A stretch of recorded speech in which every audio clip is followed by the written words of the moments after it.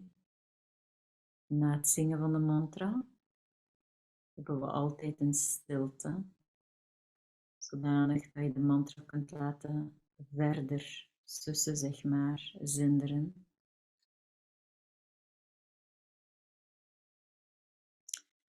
And then we come to our sixth point of sound healing.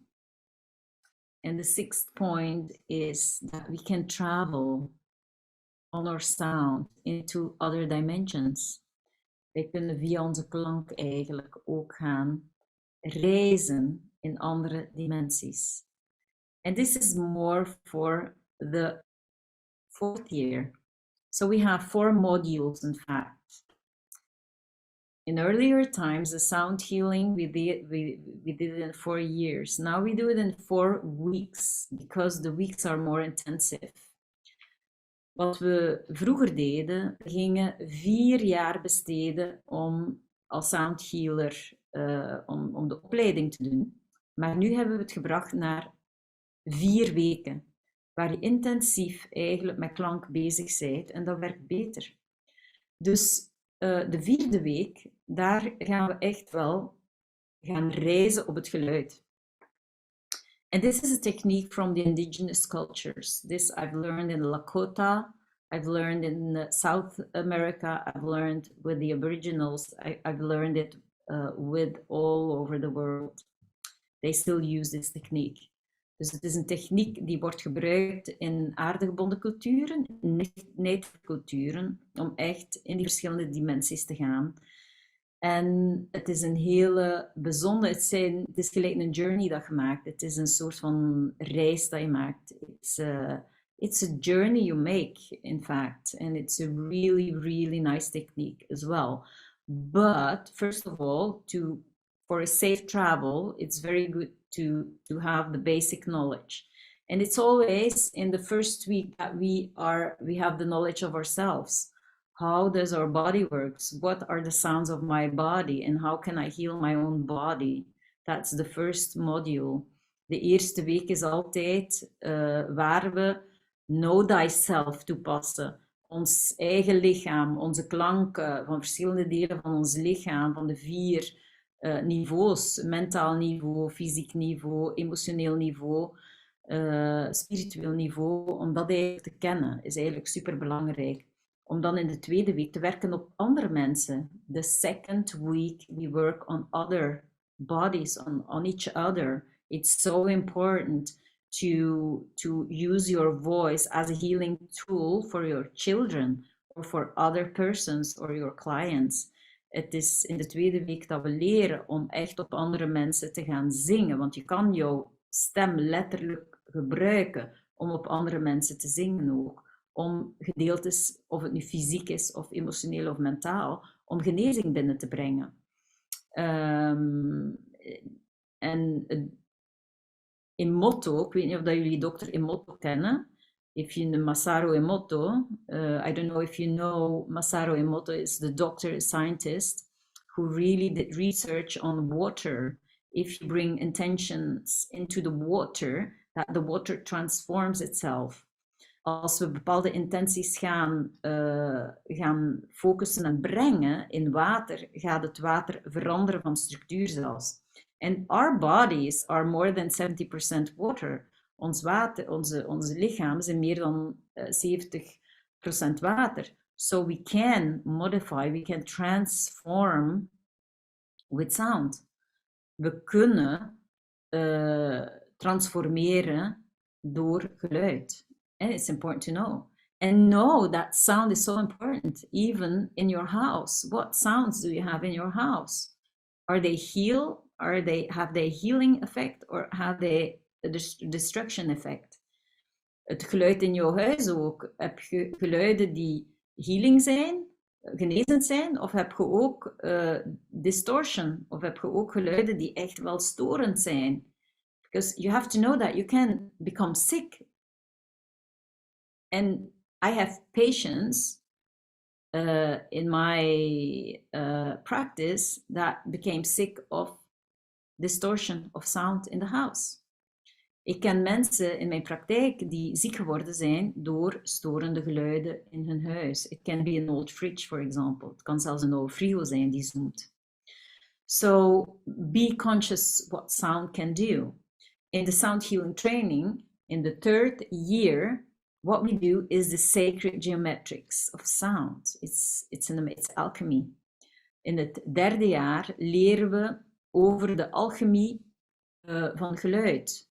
We gaan de sacred geometrics zien. It's very, very old techniques. Het zijn hele oude technieken hoe we onszelf eigenlijk muteren en transformeren. It are very, very old techniques. How we can transform and mutate ourselves. The 4th year is fun year. It's really funny. It's a fun year where we explore our voice in all kinds of different levels. Het 4e jaar is echt een plezant jaar. Is echt een jaar, is echt niks anders dan oefenen. En we zijn klank en we gaan onze stem eigenlijk op verschillende niveaus gaan gebruiken en exploreren. So, yeah, I think this is it. Ik denk dat dit het was voor vandaag.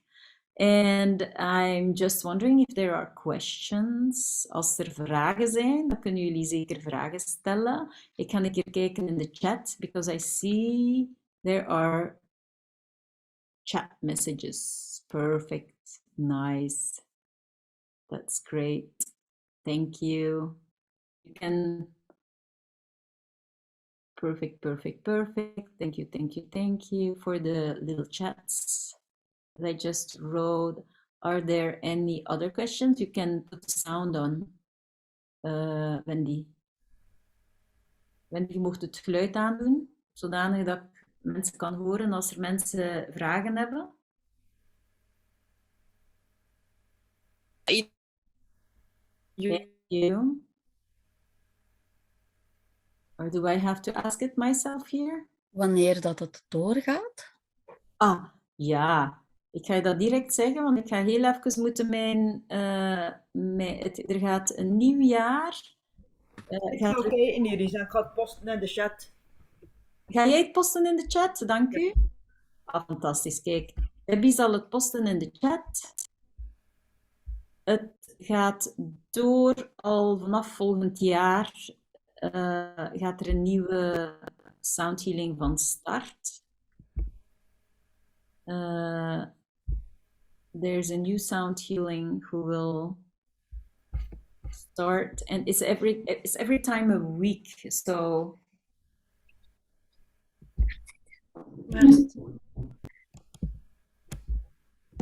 Schat, ik ga niet. Are there other questions in the meantime? Zijn er andere vragen dat jullie graag zouden weten? Of je vragen hebt over sound healing, over klanken of over andere dingen. If there are other questions, you can shoot it now. All right, it starts 13 until 18 March. Van 13 tot 18 maart.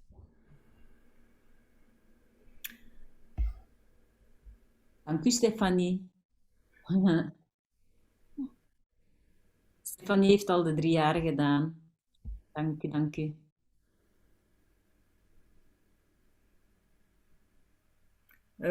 Kathleen had nog een vraag hier eens. De toning, of dat iets noemde je ook? Klinken. Klinken heet het.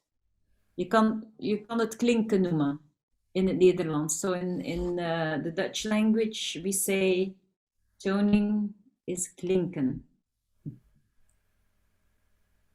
In Italian, I don't know what toning is.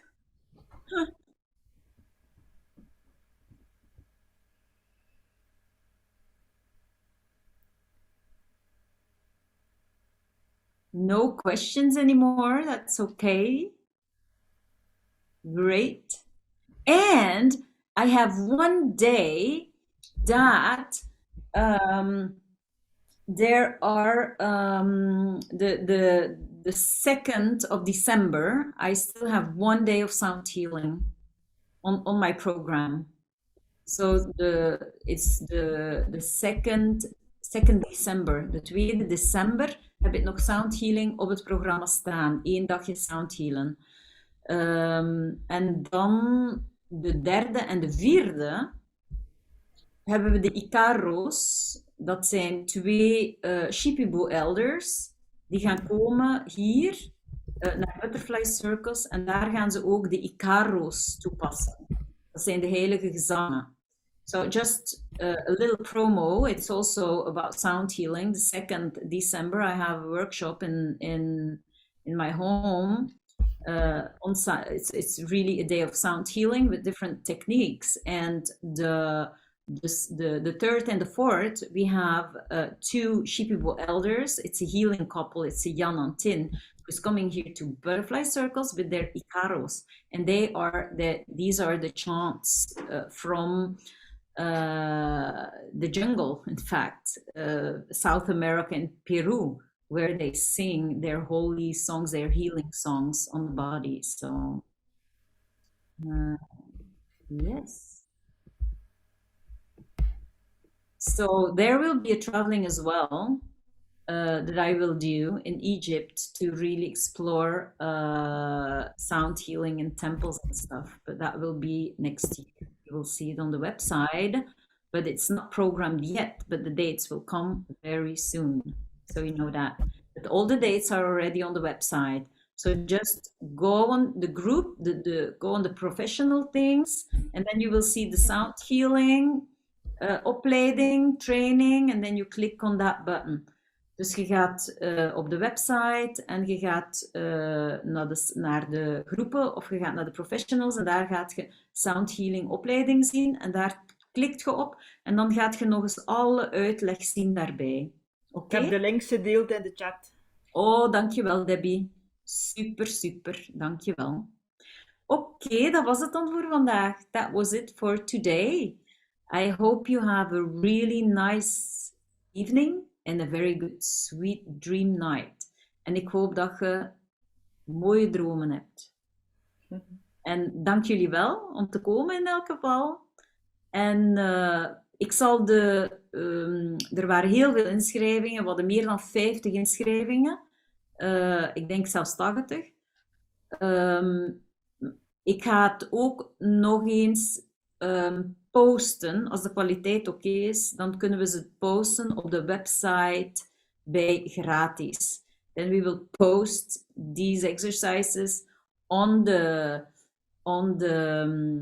there's a bar and says gratis, okay? So you can find it there again if you want to do the exercises. Okay. Thank you so much for being together, for being here. Dankjewel om hier te zijn allemaal. En ik wens jullie een super fijne nacht. Dank jullie wel. Thank you. Bye bye.